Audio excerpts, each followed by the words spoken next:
ñoo ngi nuyu ñëpp fas yéene mottali rek kàddu yi nga xam ne rot na fi ci suñuy nattaango ci coalition bi daanaka mu xaw a tënk lépp li may doore sama wax mooy du ma dellu si sax ci évaluation journée 17 bi waaye dinaa ci wax as tuut mooy ku bëgg a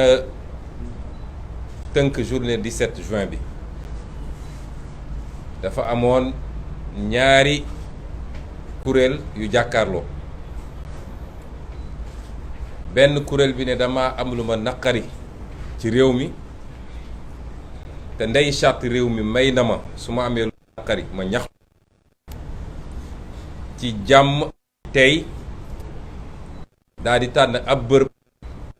boo xam ne man ak ñi ànd ak man ñëpp dinañ fa daje daal di wax àdduna yëpp li ñu naqari bu loolu jeexee ñu tasaaroo ñibbi ci jàmm. geneen kuréel gi ne loolu du fi amee te tegu ko ci benn yoon du ci ndeyu charte ndeyu réew mi du ci luwaawu réew mi du ci règlement réew mi ñaar yooyu ñoo taxawoon dinaa manifester doo manifester nag waa àdduna laaj waa Sénégal ndax keroog le 17 manifester nañu ci réew mi wala manifester wuñ bu ñu bëggee natt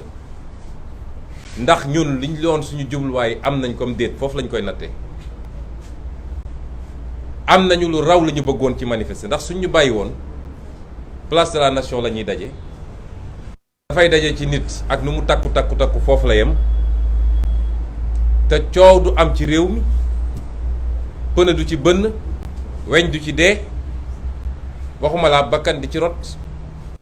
ndax def nañ ko ay fan ci gannaaw ci anam bu gën a rafetee te dara amul ci réew mi waaye fitna gi Macky Sall yore réew mi ak teg bëgg ko teg ñëpp moo jur lu xew keroog mu am luñ ci mën a am ci satisfaction mooy am nañ kawe suñu njort ndax waxuma la place de la nation waaye ndakaaru yëpp manifesté nañ ci ba nit ñi gis ko amul quartier ndakaaru daanaka bu ñu manifesté wul banlieue ndakaaru ñu manifesté fa ba Casamance ñu manifesté fa loolu moo ëpp fuuf la ñu bëggoon ñun suñu bàyyi woon ñu daje manifester te liy mandargaal ni manifestation ba réussir na mooy man bi ma xoolee presse internationale du presse anglophone du presse hispanique presse arabophone presse africaine léegi maa ngi gis ki nekkoon fii ministre des affaires étrangères Mankeur Ndiaye naan le monde a les yeux rivés sur le Sénégal loolu lan moo ko andi bésu le 17 ba la kon cuune gi mu cuune moom ak ñàkk mën a muñ contradiction ak opposition moo ñu andi lii ñun tey àdduna yëpp a ngi xool Sénégal la preuve gëjoon nañu def conférence de presse internationale bi yëpp taxaw ñu ngi nii kon ñun mën nga xëy nag ñu duma la ba toog sa kaw nga ne wàcc ma daan naa la mooy li mu def xëy daal di fay quelques titres de journaux ñuy def apologie du crime et de l'assassinat d'État loolu Sénégal rek la am da ngay rus sax àdduna bi yëpp couvrir nañu waaye da ngay rus niñ ko bindee Sénégal mooy bravo Macky assassiné c'est très bon loolu mooy l'État est resté maître du jeu waaye ñi gis ñëpp ñi fi teew ñëpp xam nañ ni keroog Macky Sall dafa ñàkk bés ba ñëpp xam nañ ko Benno Bokk Yaakaar moom tuddatuma ko man Benno Bokk mën a daw laa leen tuddee léegi xajal ko mbaw waaye bu action jotee kenn doo ko ci gis bu tempête bi weesoo nag ñu génnaat nag taxaw force restera à la loi yow foo nekkoon bi mbir yi di mun a woon génn jàmmaarloog ñiy manifester du digg nañ ko diggewaat ko parce que sénégalais yi gëmuñu leen. Amul benn nit bu pare pour xeex ngir Benno Bokk Yaakaar xaalis bu bari la ñuy jël jox ko gaay bu ñu jëlee seen xaalis bu pare dem toog seen kër wala ñëw ànd ak ñun manifester parce que gëmuñu leen. xam nañ ni yoruñu réew mi ci yorin gu rafet, xam nañ ni bëgguñu réew mi. kon kenn ku ne mën nga nax sa bopp waaye Macky Sall xam na ni keroog échec bu rëy la am. donte nag ci li mu jàppoon ni mooy stratégie mooy teel a xëy yenn leaders yi nga dem bloquer seen kër. loolu fan la am, ban loi moo ko may, ban ordonnance juge jël pour mettre ñu résistance surveillée ba Macky Sall am sañ-sañu ñëw ne day bloquer suñuy kër. àdduna yëpp di ko seetaan kenn du wax nag. Sénégal mooy réew moo xam ne balaa wax ji di jolli rek mooy Macky Sall wala nguur gu fi mus a nekk dem na bay waaj a nërmelu waaye fi léegi mi ngi yor yaram di dóor doo dégg nit ñi wax wala bu ñu sax dañuy essayer boole ñëpp nag ne ñëpp a tooñ. moom Macky Sall interview bu mu def ci média étranger démb nee na guerre bi am diggante Ukraine ak Russie am na ku tooñ ak ku ñu tooñ. loolu la wax y a un agressé et un agresseur donte ñemewul tudd kan mooy agresseur bi te ñëpp xam nañ fu mu ko jublu waaye fu ñaari nit di xeex am na ku tooñ. nañu waxante dëgg, nañu bàyyi wax yi. fu ñaari nit tongoo am na ku tooñ. munoo ne ñaari nit tongoo nañu ñemewoo joxoñ ki tooñ waaye foog nga maasaale ko dajale ñëpp ne ñoom ñëpp la. damay def élection nga ne doo dem élection te tegoo ko ci dara. 2012 ba léegi Macky nekk ci loolu. démb élection am na France Macron amul majorité. est-ce que foog ngeen ni su doon France Macron may nañ ko mu ne Jean-Luc Mélenchon ak Marine Le Pen ak keneen ak keneen duñ dem élection le résultat boobu dina am. est-ce que loolu nit mën na koo xalaat sax ci réew boo xam ne démocratie am na fa.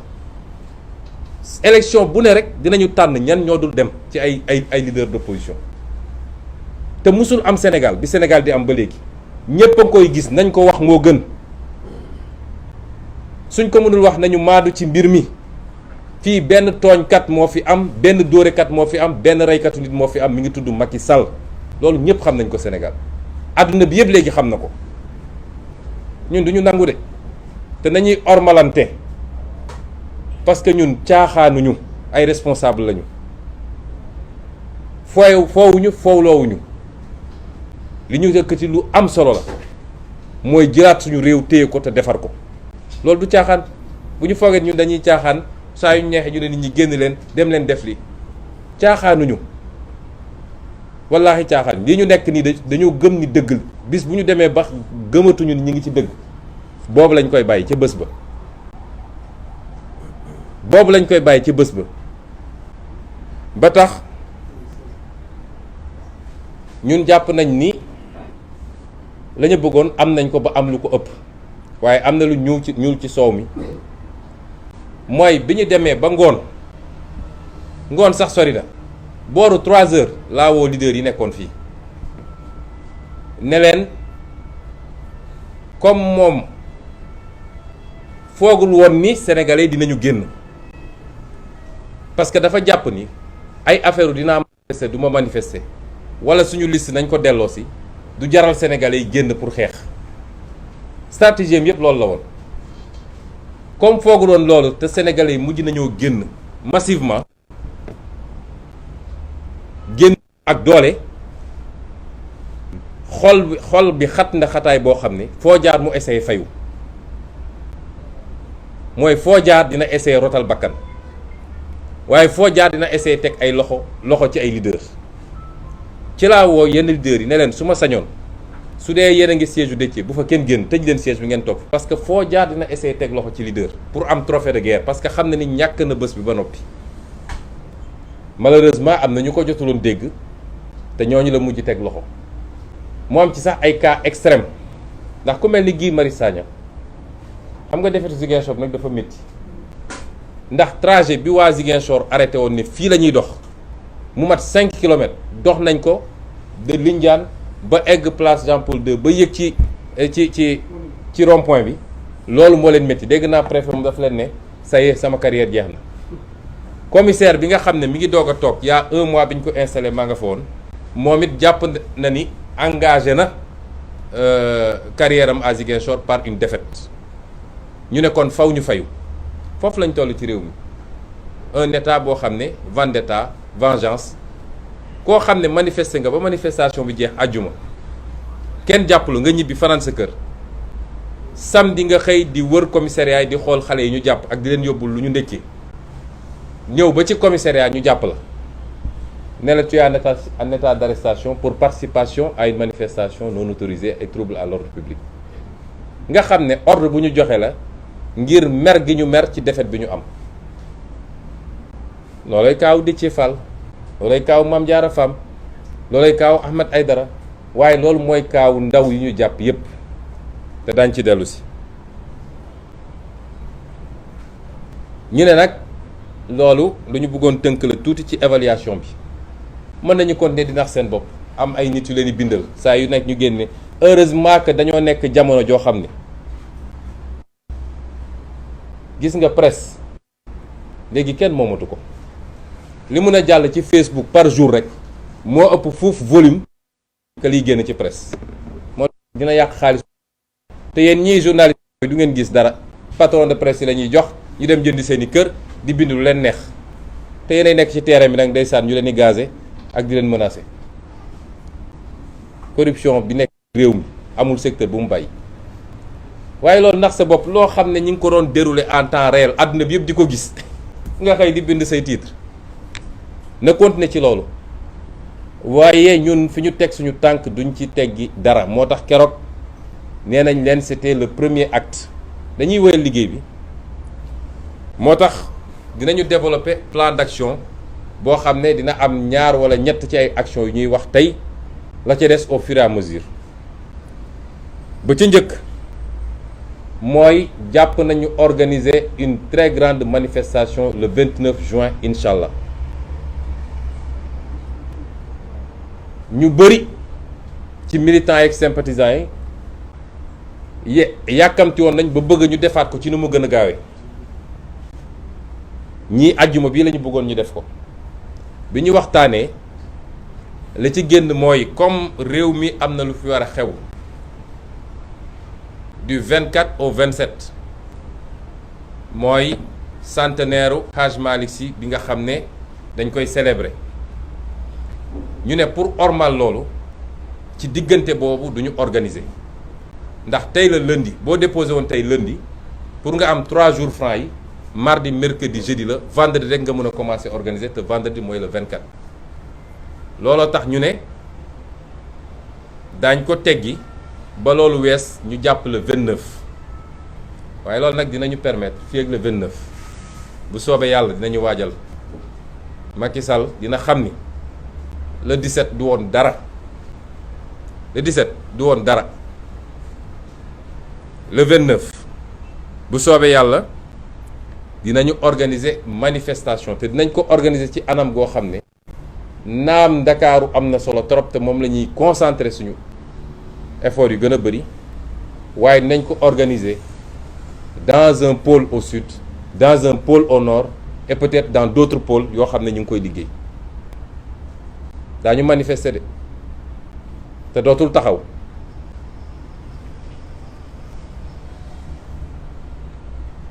le 29 li may bëgg a wax Macky Sall rek mooy na waajal parce que ñun ñi ñëpp waaye man damay wax sama tur man mii Ousmane Sonko le 29 ñaar moo mun a am Macky Sall dina ma jàpp wala mu faagagal ma parce que gannaaw yàlla gisuma lu ma mën a tere génn le 29 incha allah bii dafa am nu mu demee woon ak li ñu ci doon def ñu nit ci stratégie waaye le 29 na pare ni dinañu jàpp wala mu faagagal ñu bu jàpp ni moom réew mi nax na boppam.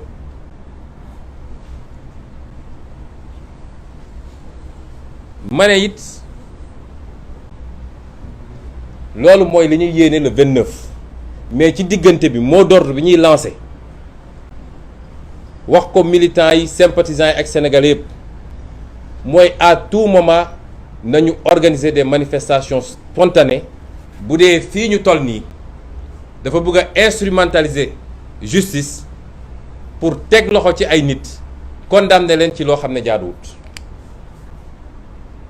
nañu organiser de spontané guddi comme bëccëg te ma wax ko fii nag man maa ko wax fii joxe ndigal wala stratégie. gis nga manifestation bu sénégalais yi génnee massivement te manifestation bi yàgg gisuma force de l'ordre bu ko mën a téye parce que ay nit kese lañu. bu ñu xëyee suba ñu takkal leen seen yooyu ñu commencé 4 heures du matin ku ci egg 5 heures mënatoo sax dox bay daw. na sénégalais yi organisé wu quartier par quartier, commune par commune, département par département ñu génn def manifestation massive. ñaari fan buñ ko defee nguuru Macky Sall sax daanum xaj na ci. loolu mooy wax ji fi mu toll nii kon le 29 manifestation tey jii la ñuy bu si kanamee lettre baa ngi fii demandé wuñu autorisation lettre d'information la ñu def président Khalifa Sall mi moo ko signé ak man ak yum mi dañ leen di informer jeex na takk quelle que soit décision bu ñu jël dañuy manifester bu soobee yàlla loolu dama bëgg mu leer benn yoon. waaye à côté de ça li ñuy wax gis nañu ñu ngi koy def Ziguinchor démb ba suba ba ngoon tàng na jër foofu ne leen nañu libéré Guy Marius Sagna bi ñu jàpp bi ñu demee ba 18 xale yi ñu fa jàppoon Guy di leen seeti fan ñu jàpp ko moom dañoo barki ba démb dañoo toog ne xale yi bàyyi nañ leen dem leen xale yi ne leen du ñu génn fii tant que Guy génnul ñu nag moom fii tant que génnul noonu ñu koy defee Ziguinchor xale yi occupé la rue te tey dañuy xëyaat occupé ko te man mii maa joxe ndigal gi bu ñuy jàpp man la ñu war a njëkk a ñëw jàpp si noonu lañ koy defee feneen ak feneen Géejawaay Pikine Kër Massar Yëmbal Ndakaaru commune par commune nag di essayer sax jaru ko commune par commune ba ñu xam lan la ci Macky Sall mën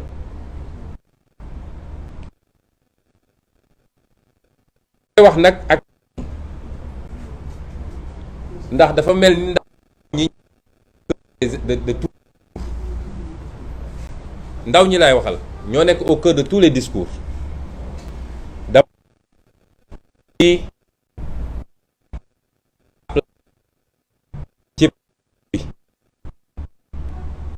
ay nit yu fi nekk jàng ba xam li ñu war a xam di suivre li xew ci at yépp jàpp ñi ay innocent xam ne da am ñu leen manipulé di leen jox daw déedéet amul fii nañu bàyyi yooyu ñi ñu jàpp ñi ci bëri ay borom kër lañu ay nit ñu jàng ba am ay diplôme lañu duñu ay dof suñu duggee ci lii dañoo toog ba gis nañ ci seen bopp mooy gis nañ ci avenir du Sénégal loolu moo leen tax a dugg ci lii suñuy wax ak ñoom nañu xam ne ay responsable la ñuy waxal su ku jàpp ni dafa am ku sexal ndaw ñi suukar man de aw ma dërëm bu ma jox xale yi ñooy cotiser di ma jox far joxuma leen xaalis diguma leen dama ñëw ak sama discours ak sama programme pour le Sénégal ou pour l'Afrique ba ma koy door kenn xamuma ñu toog di wax nit ñi di gis par benn ba tey mu toll kon bu ñu jàpp ni dañoo nekk ak ay nit ñoo xam ay irresponsable lañu wala ay innocent lañu nit ñu ñor xam àdduna xam réew mi ñoo nekk ci mbedd mi tey di xeex yéen ndaw ñi laay waxal xam ngeen seen intérêt mu nekk xam ngeen ku leen di essayer mbubboo pour jël ay milliards moom ak njabootam ñoom ñëpp di wax seen njaboot xam ngeen fu ñu nekk suñu nekkul école française wala école américaine ñi ngi bitim réew nekkee bitim réew fa ñuy dëkk rek yéen su ngeen fa demoon da ngeen di jaaxle ñi leen utiliser la preuve fu ñu dajee seeni siège fan lay mujje ay dóorante doo xaalis man de aw ma paas moo leen jox te saa yu réew mi ne yëngatu sama kër ñëw kenn añ bu ma leen jox sax aw ma ko tey muslaahi lañ ci ñun ci réew mi amul dara luñ ci soxla luy suñu bopp amul salaire sax bëgguñu ko ci su dee dañu war a joxe suñu bakkan gii ngir réew gi baax définitivement jaral nañu ko. kon ñi leen di wax naan leen bu leen génn, bu leen dem, bu leen def lii, na ngeen xam ni ñooñu ñaar moo mun a am, soit xamuñu lu xew ci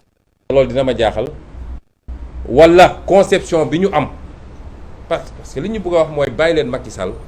na dóore, na tëjaate, na reyaate ba yàlla jëlee su ko boppam mu xëy rek yàlla def ko AVC mu dem yoonam,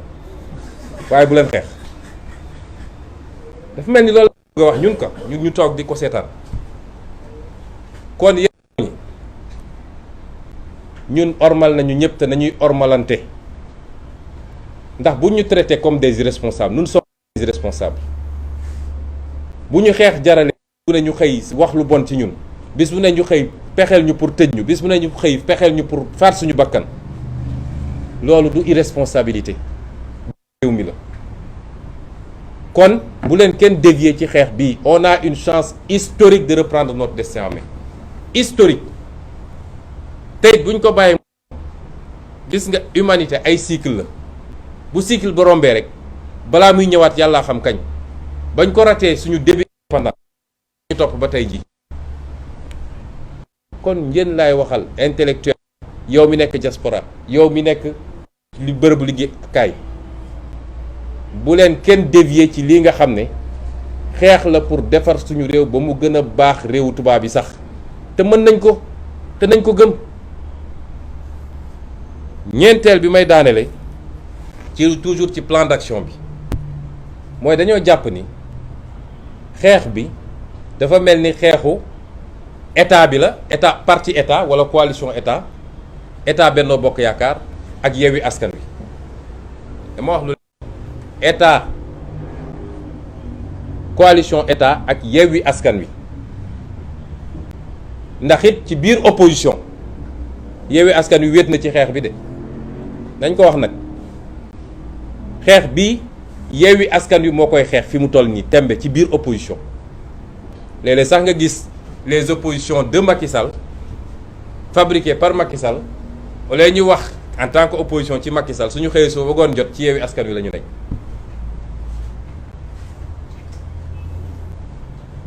xeex bii dafa jot nag ñu delloo askan wi baatam, parce que bëri na ci askan wi koo xam ne ànd na ak ñun waaye du génn ci mbedd mi, moo xam wérul, moo xam mënu ko, wala sax dafa ragal, loolu day am. waaye kooku war naa mën a bokk ci xeex bi ci yeneen anam. moo tax ñu ne dafa am ay kuréelu politique yoo xam ne ñi ngi xëccoo, waaye il faut que askan wi ñu dégg baatam. nun nag dañoo bëgg a delloo baat askan wi. nañ koy defee mooy dañu gëm ni képp koo xam ne, ñu dégloonte bu baax de, képp koo xam ne Macky Sall ni mu yoree réew mi d'accordoo ci, mooy ni mu jëlee suñu réew jaay ko tubaab bi ak naar bi ak chinois bi ak keneen ak keneen, ni mu jëlee suñu alal réew rusuti ci des séddoo ko moom ak ay mbokkam ci politique ak ci deret, ni mu salfaajee suñu démocratie ba kenn mënatul xam kan lan mooy politique ci Sénégal. compétition électorale mënatul am ci Sénégal lu dul moom rek kay samp ndëndëm, ñi ci des ñëpp mu écarté leen. ni mu dellooyee suñu réew ci liberté ba tey ku ne d'accord maag moom boo nooyee sax mu tëj la kaso. sëñ Abdou Bara Dolly ma nga fa, ñi ngi wax député yi mu tëj kenn xamul ñaata la député, lébéo immunité am defoo dara. ci jamono jooju député yi doon luxus xaalis ak ñi doon trafiqué visa yépp ñi ngi doxantu ndànk ci mbedd mi. képp koo xam ne suñu li newoon suñu richesse ñun Sénégal mooy amuñoon or, amuñoon diamant, amuñoon pétrole, pourtant ñoo newoon réew mi stable. la ko andi mooy lan?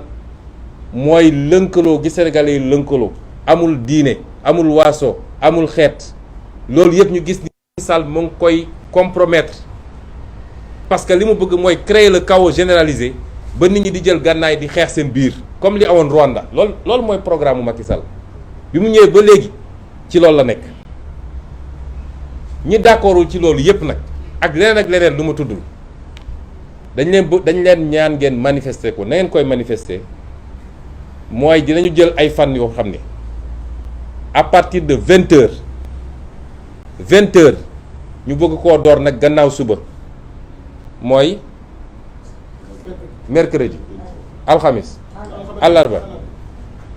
ñu bëgg koo door gannaaw suba mercredi à partir de 20h sénégalais bu ne na nga jël sa benn casserole wala sa ndab goo yor taxaw sa balcon wala sa buntu kër wala foo mun a nekk ñu jël 5 minutes wala 10 minutes 20h ba 20h10 fépp ci Ndakaaru fépp ci Sénégal bëgg nañu sénégalais boo xam ne àndoog Macky Sall ni mu yoree réew mi pour moom mu jot message bi na nga génn sa balcon wala taxaw sa terrasse wala taxaw sa buntu kër nga jël say ndam daal koy dóor ñu tëgg ko li ñuy wax concert ba àdduna yëpp dégg ko xam nga loolu yomb na te kenn mënu koo tere te message mënu koo gën a fort képp koo xam ne da ngaa yor oto wara nga yor moto concert de klaxon mooy 20h ba 20h10 na nga bës à partir de 20h0 ba 20h10 na nga bës sa klaxon mu jolli ñëpp dégg loolu forme xeex bu yomb la duñ ci jàpp nit duñ ci dóor nit duñ ci tëj kaso nit waaye message bu fort la boo xam ne parce que askan mooy àtte message bu askan bi da ko war a mën a jàllale képp koo xam ne loolu ñor na rek ak fu mu nekk ci Sénégal na nga ko def à partir de mercredi bi mooy premier bi chaque fois dinañ joxe beneen date bu ñu koy def ba àdduna gis ngeen message boobu moo gën a fort ci àdduna que leneen lu ñuy def ndax presse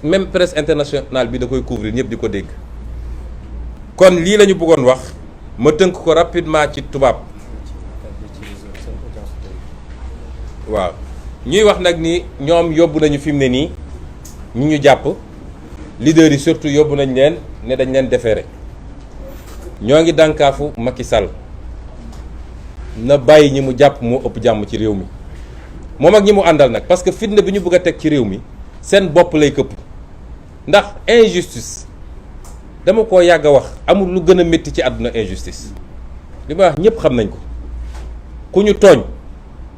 mu leer dañ laa tooñ amul lu ko gën a métti ba pare tooñ maa tey ndax ku la tooñ teyu ko ne la baal ma garawul mais tooñ ci maa tey te dëkk ci nag loolu mooy andi ñu dem ba nit ñi organiser wu damaa yàgg a wax le droit à la résistance constitution moo ko wax buñ la bëggee faagal loolu ñu bëgg la jaay doole am nga sañ-sañu défendre sa bopp ku toog naan waaw ñoom ñooy def fitna nañu xoolaat wax ji est-ce que ñun dañoo mus a jóg dem songi nit wala dem dóor nit musul am kon na bàyyi ñoom Déthié Fall ak ñoom Ahmed Aïdara ak ñoom Guy Marius Sagna ak ñoom Cheikh Abdou Bara Dolly su dee bëgg na jàmm am ci réew mi parce que du yombee noonu de te nag am na fu ma d'accordul ak doyen Habib Sy dafa baax rek de loolu mënul am fii ci réew mi ñii nekk ci li ñu nekk nii jël alal réew mi toxal ko ku wax ñu duma la ku wax ñu tëj la di def loo xam ne mooy taal fitna ba bakkan di ci rot kenn ku ne li nga ci def bés dina ñëw di nga ko layoog yoon à commencer par Macky Sall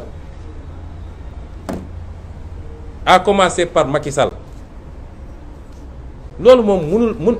amul sax parce que dañ naan na ngeen ko rassurer comme ça xelam dal mu dem xelam warul dal lan la def ba xelam ñàkk dal moom dafa am immunité xam nga président bu am immunité pour nga juger ko du lu jafe de haute trahison rek nga ko mën a juger est-ce qu'il a trahi buñ ci tollee dinañu xam waaye ñi mu àndal ci ay ministre ñi nekk ci administration bi ay DG ak fu kenn xamul di def seeni njombe ñi ne ci justice bi di def lu dul yoon ba muy taal réew mi bàyyi bakkan di ci rot buñ ci tollee dinañu càmbar bu dee li ñu defoon du yoon dañuy dem jàkkaarloog yoon ñu àtte leen loolu moom dafay leer de duñ fi nekk di ko layam-layame ils vont rendre compte de leur gestion. Je vais résumer ce que je viens de dire en français. defe naa njaal gi def nañ ko premier bés bi ba ñuy def suñu allocution jaale woon nañu famille yépp te comme niñ ko waxee ñu ngi waajal it déplacé wu leader yi dem jaale ji jàppale famille it masawu leen parce que yàgg nañ koo def bi ñu fi toogee ba léegi bi ñu commencé ba léegi saa su métit amee doxalin boobu la ñuy defal